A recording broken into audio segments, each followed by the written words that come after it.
Welcome back to my channel. Good evening বন্ধুরা, তোমরা সবাই কেমন আছো? তো আমার কথা ঘরে শুনে তোমরা বুঝতে পারছো আমার শরীরটা খুব খারাপ, তো যার কারণে আমি তোমাদের দেখতেও পাচ্ছি না, আর আমি যেগুলো ভিডিও ছাড়িও না তোমরা ভালো মতো হয়তো দেখো, মানে রেয়ার ছাড়ছি।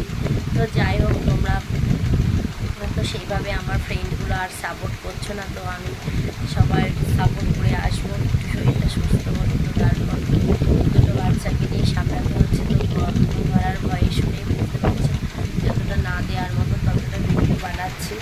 আর একটা কী জানো তো, যারা যারা মানে সাপোর্ট করছো, কিন্তু তাদের মধ্যে আমি বলি কিছু কিছু মানুষ আছে আবার আনসাবস্ক্রাইব করেছো। এটা করো না, করলে তোমাদের পেজের ক্ষতি হবে আর আমার পেজেরও ক্ষতি হবে। আর একটা কথা বলতে চাই, দেখো বন্ধুরা, লাইভে আমি এসেছিলাম কিন্তু লাইভ আর করতে পারছি না, কিছু বাজে ছেলে মেয়ের জন্য লাইভ করা আর যাচ্ছে না। সরি, মেয়ে না, ছেলেদের জন্য।